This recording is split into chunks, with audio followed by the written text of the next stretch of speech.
Hello, mic check. Hello, hello, hello, hello, hello, hello, hello, hello, hello, hello, hello, hello, hello, hello, hello, hello, hello.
Hello, hello, hello, mic check. Hello, hello, hello.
Khandana bhava bandhana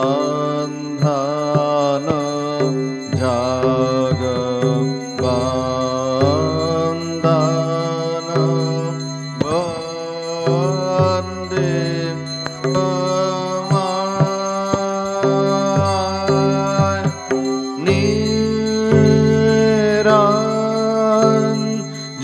Janam Nararupa Dhara Niran Janam Nararupa Dhara Nirgunam Gunam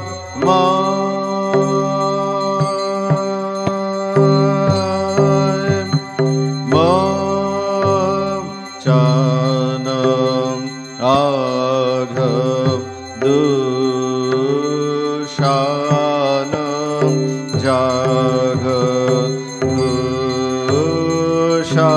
Jagadushanam Chid Ghanam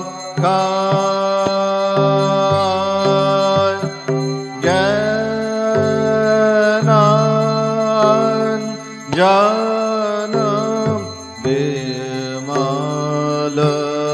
Nayana Gyanan Janam Bimalam Nayana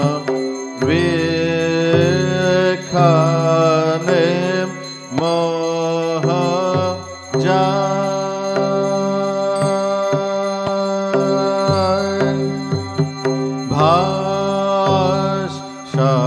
Bhasharam Bhava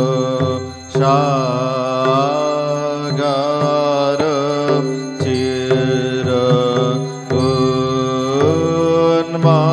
Unmadam Prema Pathar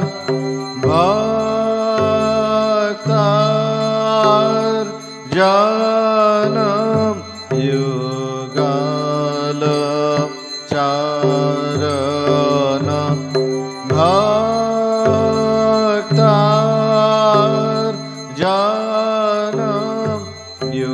युगल चारण तारण भव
Yatha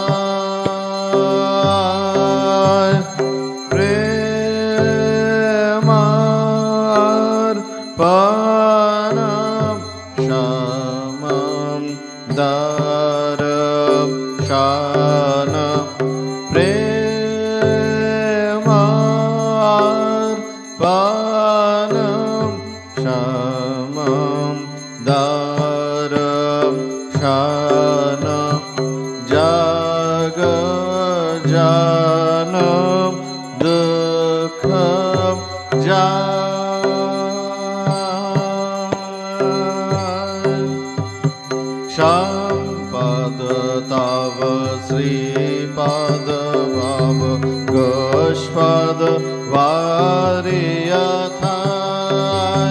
प्रेमार्पण समदर्शन प्रेमार्पण समदर्शन जग जन दुख जाय नमो नमो प्रभु वाक्यमनातीत नमो नमो प्रभु वाक्यमनातीत मन वचनैका धार प्रभु मन वचनैका धार ज्योतिर ज्योतियो जल हृदय कंदर ज्योतिर ज्योतियो जल हृदय कंदर तुमि तम भंजनहार प्रभु तुमि तम भंजनहार नमो नमो प्रभु वाक्यमनातीत नमो नमो प्रभु वाक्यमनातीत मन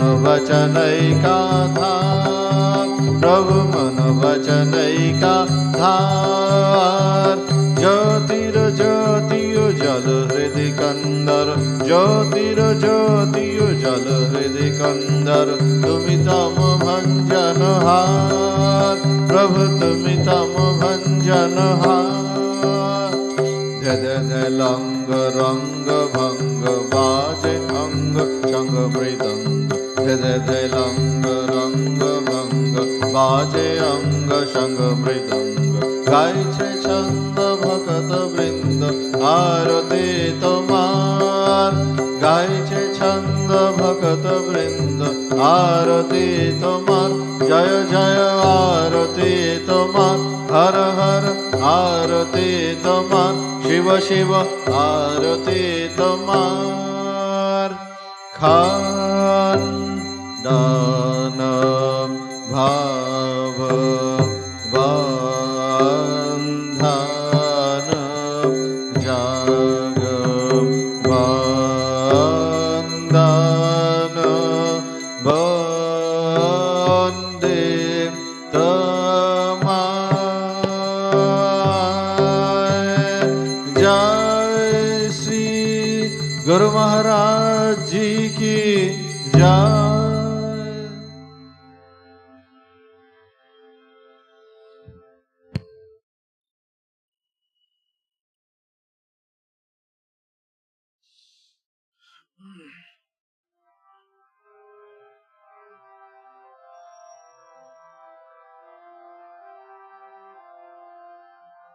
ॐ ह्रीं ऋतं त्वमचलो गुणजित् गुणेभ्यः नाक्तं दिवं सकरुणं तव पादपद्मं मोहं कषं बहुकृतं न भजे यतोऽहं तस्मात् त्वमेव शरणं मम दीनबन्धो भक्तिर्भगश्च भजनं भवभेदकारे गच्छन्तयलं सुविपुलं गमनाय तत्त्वं वक्त्रोद्धृतोऽपि हृदये नामे भाति किञ्चित् तस्मात् त्वमेव शरणं मम दीनबन्धो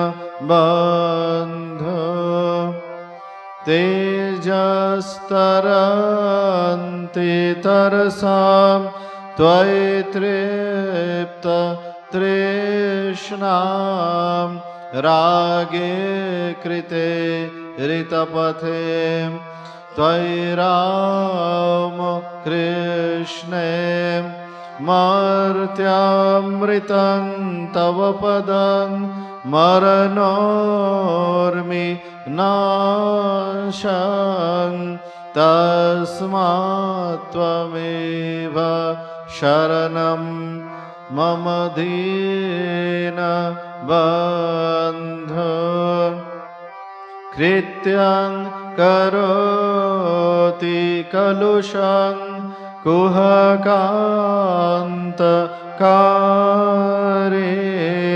श्रान्तं शिवं सुविमलं तव नामनाथ यस्मादहं तु अशरणं जगदेकगम्यं तस्मात् त्वमेव शरणं मम दीनबन्धो ॐ स्थापकाय च धर्मस्य सर्वधर्मस्वरूपिणे अवतार वरिष्ठाय रामकृष्णाय ते नमः। ॐ नमो श्री भगवते रामकृष्णाय नमो नमः। ॐ नमो श्री भगवते रामकृष्णाय नमो नमः। ॐ नमो श्री भगवते रामकृष्णाय नमो नमः।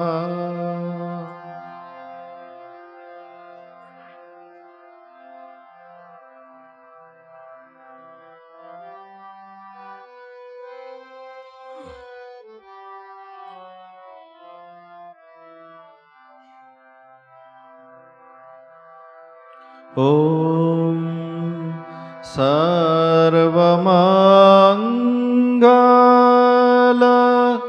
माङ्गल्ये शिवे सर्वार्थ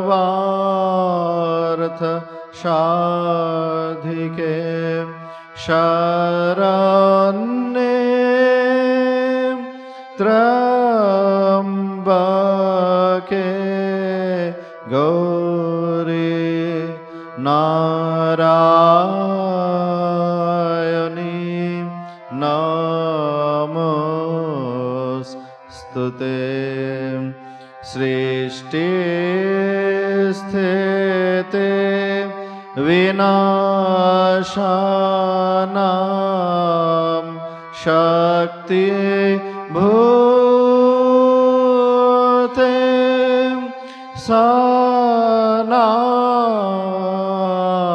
सनातने गुणाश्रये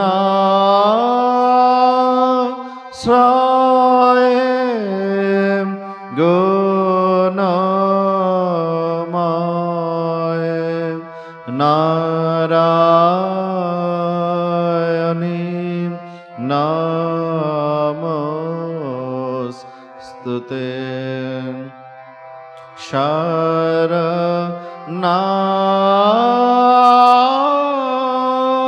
शरणागतो दीनार्तो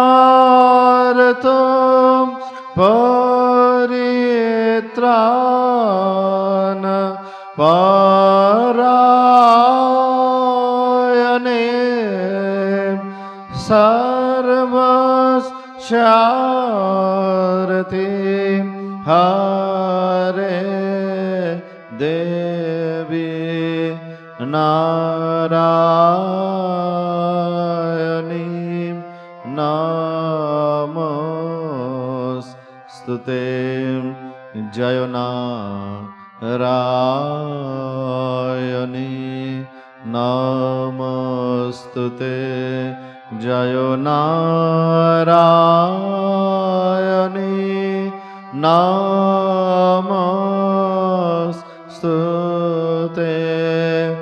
Jaya Narayani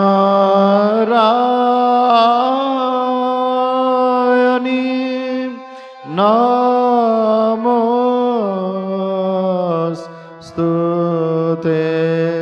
Jaya Narayani Namostute.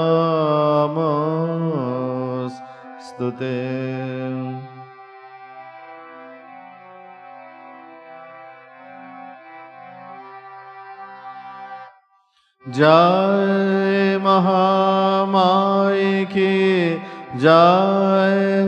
जय भगवान श्री रामकृष्ण देव की जय।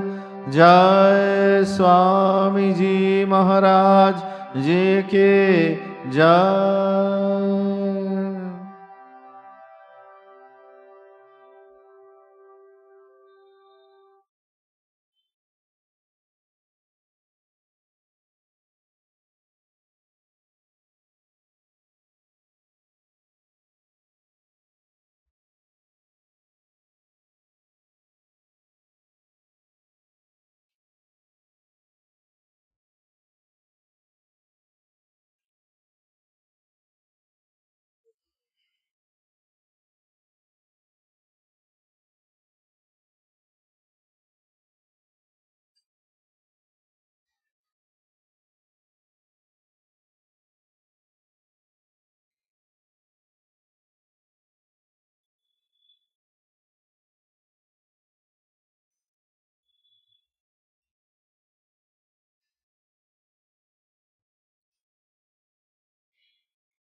Hello, hello.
Hello, hello, check.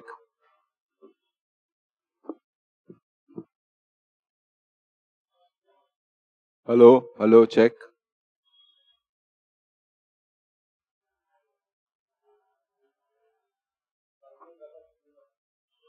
Hello, check.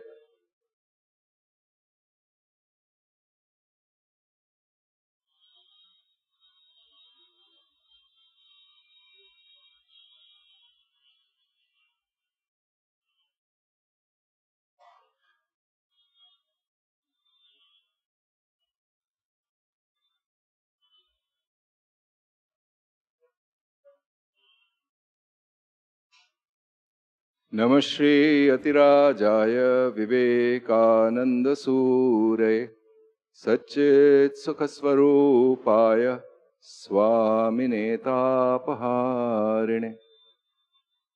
So let's resume where we had stopped a couple of weeks back. And there were a couple of salient points that Vivekananda had made. This is coming to the end of this particular lecture. Maya and the evolution of the concept of God. And he made two statements there. One, we see then that through freedom, the sciences were built. This was one statement. The other is that the opinions come in two flavors, a positive and a negative denouncing one. And he basically says that this negative aspect, which ends up in fanaticism and mere outcry denouncing, so basically one religion denouncing another, or atheism denouncing all religions as silly or based on superstition, or religions persecuting those who do not believe in them, for instance, atheists and agnostics. This kind of denunciation of the other without trying to understand whether these opposing points of view are based on any truth or not, this kind of fanaticism does not yield anything. And he mentioned, this is the second point that he mentions towards the end, mere outcry does not produce any effect unless indeed it produces misfortune. 2 points then. One, the foundation of sciences, by which we don't just mean what we study in school as sciences, but a methodology based on observation, inference, and distilling facts into truth, knowledge. Yeah?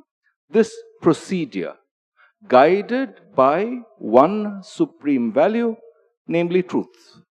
This is what science is about at its core. Yeah, I mentioned this, that science as a human pursuit is based on two fundamental values. One, that it is worthwhile, it is valuable to investigate into the nature of things to ascertain the truth. One. Two, the products of such an investigation should, at least in principle and in course of time in practice, be available to all. Inquiry into truth on the one hand, and two, its availability to all. Yeah? So this particular pursuit, which is what we call science in its most general and noble form today, is something that is based on freedom. Freedom to do what? Freedom to inquire into the truth without any baggage, without any preconceived notions or prejudice. This is the sense in which this first statement is made, that sciences are based on freedom. Freedom to inquire into the truth. One.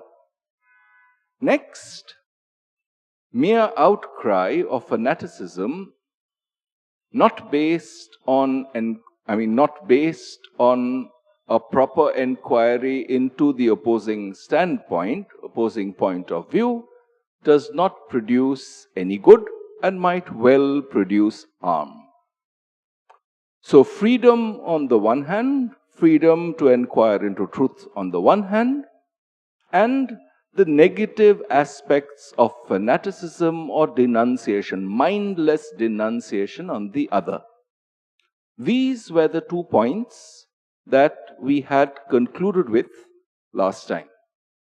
Fine.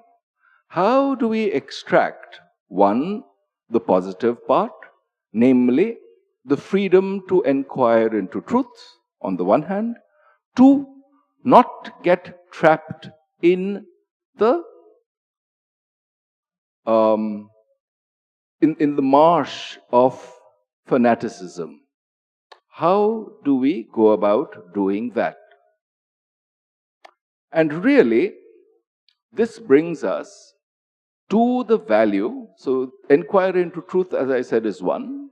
The second is these products being available to all. What value is that based on?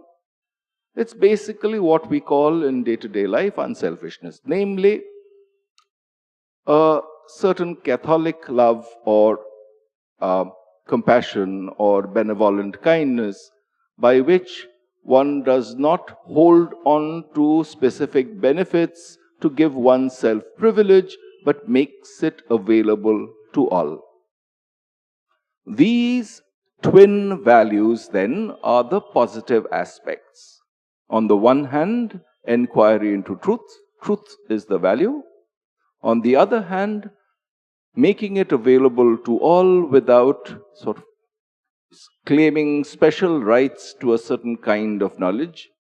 This is the second aspect, which is what runs counter to fanaticism, a certain universality of compassion.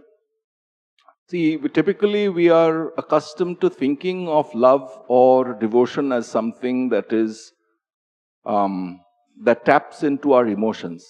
It has nothing to do with that. It's basically that which holds this world together, that which holds society together. That force is what is called love. It is precisely that which expresses itself in service. It's precisely that which expresses itself in the form of unselfishness. It's precisely that which makes its appearance as benevolence or kindness. It's these two aspects. One, what we typically call the faculty of the head, inquiry into truth. Second, the faculty of the heart, which is what manifests in the form of service to all. It's precisely these two aspects taken together that solve this problem.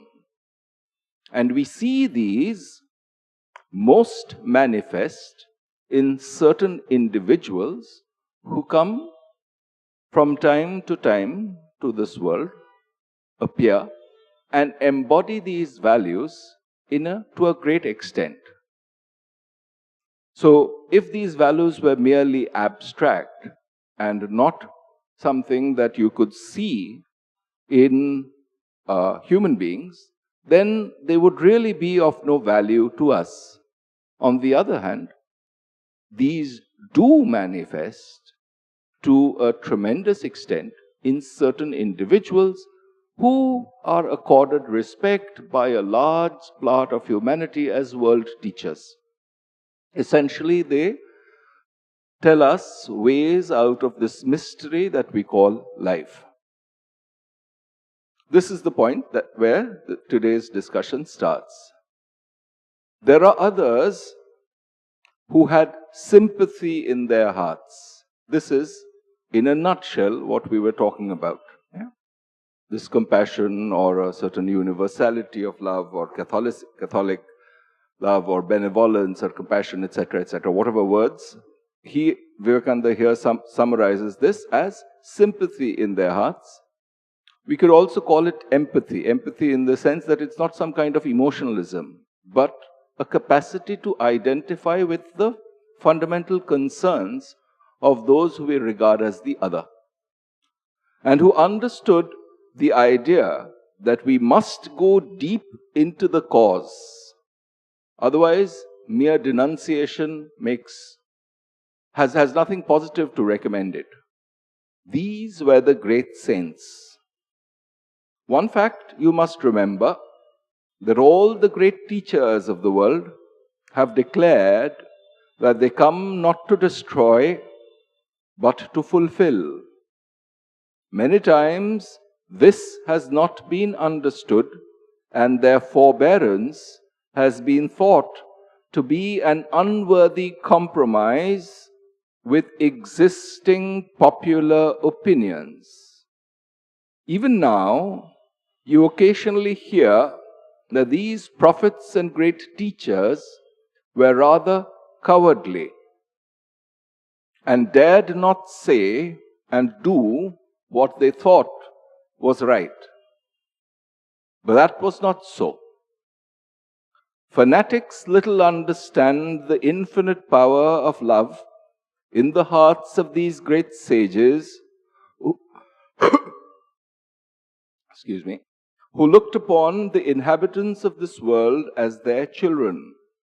They were the real fathers, the real gods, filled with infinite sympathy and patience for everyone. They were ready to bear and forbear. They knew how human society should grow, and patiently, slowly, surely went on applying their remedies, not by denouncing and frightening people, but by gently and kindly leading them upwards, step by step.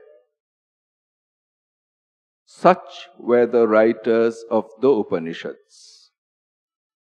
They knew full well how the old ideas of God were not reconcilable with the advanced ethical ideas of the time. They knew full well that what the atheists were preaching contained a good deal of truth, nay, great nuggets of truth. But at the same time, they understood that those who wished to sever the thread that bound the beads, who wanted to build a new society in the air, would entirely fail. We never build anew. We simply change places. We cannot have anything new, we only change the position of things. The seed grows into the tree patiently and gently. We must direct our energies towards the truth and fulfill the truth that exists, not try to make new truths. Thus, instead of denouncing these old ideas of God as unfit for modern times, the ancient sages began to seek out the reality that was in them. The result was the Vedanta philosophy. And out of the old deities, out of the monotheistic God, the ruler of the universe, they found yet higher and higher ideas in what is called the impersonal absolute. They found oneness throughout the universe. It's a lot to digest here. First, what he has pointed out is that it is precisely these great sages who had sympathy for people who cannot take such flights of thought, who cannot think very clearly, very analytically, and get to the core of the truth on themselves. So they need supports on the way. So the solution they provided was, all right, let's take things as they are here and now, and starting there, take people sort of by the hand, step by step, following their own nature of subjective evolution towards a higher goal. This requires not only the first spirit of enquiry into truth dominating every other impulse, but also simultaneously the sympathy or empathy in the heart to make these discoveries available to all others. It's this twin urge, which is summarized in this motto of this order, the Ramakrishna order, in the form of Atmano Mokshartham Jagat Hitaya Cha, for one's own benefit and for the good of all. Bahujana Sukhaya, Bahujana Hitaya was the Buddhist description of the second aspect. But these two need to go together. The truth provides the foundation, the depth, and the second, the service aspect, provides the breadth, making it available to all. And it is these twin aspects that comprise the real spirit of the Upanishads. A fearless enquiry into truth on the one hand, and two, not recognizing the other, no separateness, a universality of this truth, not something that is limited to sects, not something that is limited to nations, not something indeed that is limited to organized religions. If an organized religion claims that it has some special right to some kind of special truth, know for certain that is a false claim. Why? Because these kinds of enquiry are based on the universal aspects of human nature. It's a scientific enquiry. It is silly and mindless to say that there is an Indian gravity and there is an American gravity and there's a Chinese gravity and there's a Russian gravity. That's a meaningless statement. Gravity is gravity. It's the same laws of nature hold. And now when we bring them to the internal world, then they become the internal science, the science of the human spirit. That is what is literally called spirituality. Not some esoteric mumbo jumbo, not some superstitions, but a genuine inquiry into our subjective nature and recognizing the universal aspect of this enquiry. Having come to this stage, he concludes by paraphrasing a shloka from a mantra from the Kathopanishad. It finds its echoes both in the Bhagavad Gita and in the Shvetashvatara Upanishad, but the original one that he paraphrases here is from the Kathopanishad.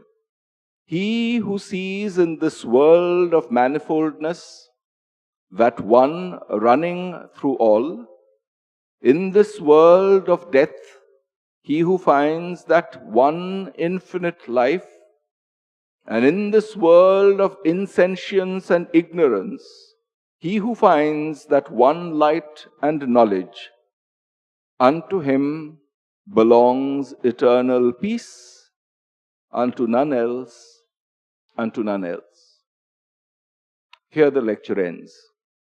Let me read this last paraphrasing of the Upanishadic statement once, and then we'll get to the original, and for the rest of the time we'll discuss that. He who sees in this world of manifoldness that capital One, running through all. In this world of death, he who finds that one infinite life, and in this world of insentience and ignorance, he who finds that one light and knowledge, unto him belongs eternal peace, unto none else, unto none else. So what is the original mantra? Nityo nityanam chetanash chetananam eko bahunam yo vidadhati kaman. Nitya anityanam. Eternal in the midst of the temporal, the things that change. Chetana achetanam. The conscious, sentient knowledge, light in the midst of insentience and ignorance. Chetana Chetanam. Eko Bahunam. The one amidst the many. Yo Vidadhati Kaman. It is that which fulfills our desires, that gives rise to what we call desires in this fragmented point of view and leads to their fulfillment. Nityo Nityanam Chetanash Chetananam Eko Bahunam Yavadadhati Kaman Tam Atmastham Ye Anupashyanti Dhiraha Tesham Shanti Shashwata Na Itaresham. Nityo Nityanam Chetanash Chetananam Eko Bahunam Yo Vidadhati Kaman Tamatmastham Yenu Pashyanti Dhiraha Tesham Shanti Shashwati Netaresham. That's the full Kathopanishad mantra 2.2.13. We find an echo of this mantra in various other places also. This Shanti mantra, Asatoma Sadgamaya, Tamasoma Jyotirgamaya, Mrityorma Amritangamaya. It's the same spirit. Yeah? This is the way to peace. In the Brihadaranyaka, it is said that he who sees the so and so, and there are various labels, the Brahmin as separate from him is overtaken by the Brahmin. He who sees the Kshatriya as different from him is overtaken by the Kshatriya. He who sees the Vaishya as separate from him is overtaken by the Vaishya. He who sees the Shudra as different from him is overtaken by that. In other words, in summary, he who sees the world as separate from oneself is going to be conquered by the world. The most tangible, practical manifestation of this is death. What happens at death? This body falls. And so, this body goes back to the dust from whence it sprang. And if we identify ourselves as this body and body alone, then we do not have that identification with the world at large, and the body becomes part of the world again, and we are left with fear, anguish that what we regard as I is going to be taken away from us. The root of fear, anger, hatred, etc., etc. So way out to fearlessness, peace. Yeah? Tesham Shanti Shashwati Na Itaresham. What was the way out? To see this oneness in and through all existence. To see knowledge and sentience in and through all that we regard as insentient and ignorant. Eko Bahunam, one amidst this many. Yeah? Nitya Anityanam, the permanent, something that is not conditioned by time, in the midst of the temporal, in the midst of all that is changing. Question then is, how do we change our worldview in order to grasp this fact? Let's pick up one of these aspects. Nityo Anityanam. How does one see the timeless in the midst of that which is anitya, changing with time? How do we catch hold of that aspect of our being which is not conditioned by time? In our day-to-day experience, Is time an inseparable part? Question. In our subjective experience, does time vanish ever? In our experience, see, if it is not in our day-to-day experience ever, then we are hunting for something esoteric, something mystical, which might or might not be there. It will not become real. It will not become something which will color our point of view, the way we look at the world. So where do we find this Nitya Anityanam? In the midst of all that is changing, temporal, how do we find that which is timeless? And this inquiry needs to be conducted in our subjective experience, in our hearts, in our consciousness. In this awareness of the world as we see it, how does time arise? That's the question then.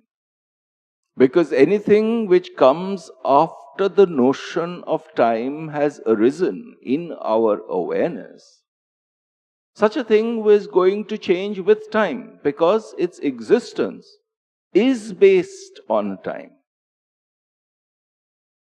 But is there a part of our experience itself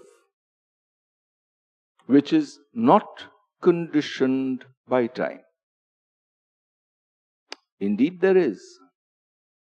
When we go to sleep, dreamless sleep, where there are no dreams, what happens? Do we have a sense of time when we are in deep sleep? No, we don't. It's only when we wake up and look at the clock, the hands seem to have moved a lot. And we infer that I have slept for such and such amount of time. During surgery, people are given anesthesia. The notion of time vanishes. Or even in more mundane experiences, suppose we are absorbed completely in some work, or in some music, or in some film that we are watching, and our attention is completely absorbed in that. What happens? Time, as it were, stands still. The notion of time, the subjective notion of time, therefore, is based on us recognizing a difference between the world in the previous moment and the world in the next moment. It means when the mind is conditioned by change, when the mind is focused on change, then another name of this change becomes time. So the hunt for Nityo Anityanam, Nityo Nityanam, Nitya in the midst of Anitya, is the seeking of the changeless, not outside, but in our consciousness. What is it in us that does not change? And if we give a name to it, then that name is going to be a conditioning. So it has to be something which is without form, something without a sound. These two principal sources of our conditioned knowledge, words on the one hand, and forms on the other. Name and form is what the Namarupa is what Vedanta calls it. Is there a reality on which these things are superimposed? This notion, this consciousness, this idea of consciousness, this I am conscious, this idea, does it depend on my name? Does it depend on my form? These are the questions we need to ask ourselves if we are to have any concrete, real idea about what these phrases Nityo Nityanam mean. Chetanash Chetananam, very similar. The other two things can be analyzed in a very similar way. Chetanash Chetananam. That means the conscious knowledge aspect of things, knowledge of this laptop, knowledge of this table in front of me. But where is this knowledge? Forget the external laptop, forget the external table. This flash of knowledge happens in consciousness. Can we catch hold of that? That is Chetanash Chetananam. Conscious amidst all this unconscious. This separation of this confusion of these two, this conflating of these two in Vedanta is called Adhyasa. This confusion. Can we reduce this confusion by this process of analysis or discrimination? Yeah? Eko Bahunam. And this particular last one, Eko Bahunam, is something that we as human beings in this world need more than anything else if we are to have a stable, sound society. Imagine tribes fighting. Now scale up that fight. Then you have nations fighting. What do you get? You get wars. What is the output?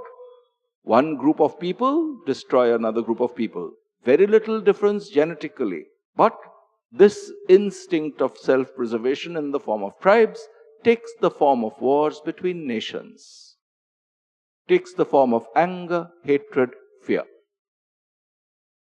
But if one recognizes that these 7.2 billion people in this world living on this earth, the only human beings we know, have something fundamental and common, and that is my real essence, then one gets to this Eko Bahunam. So let me conclude here by repeating that statement from Kathopanishad.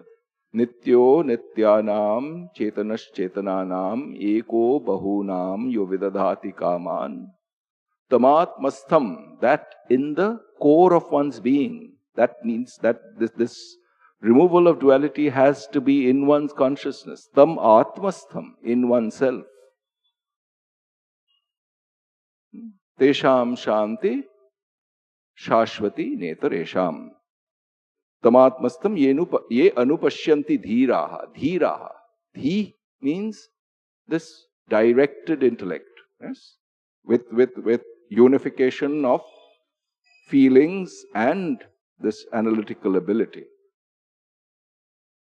Ye anupashyanti dhiraha, equipped with this kind of mental faculty, he who perceives. Tesham shanti. Such a person alone is entitled to this shanti. Na iteresham. Not for others. Om shanti shanti shanti. Harihi Om Tat Sat.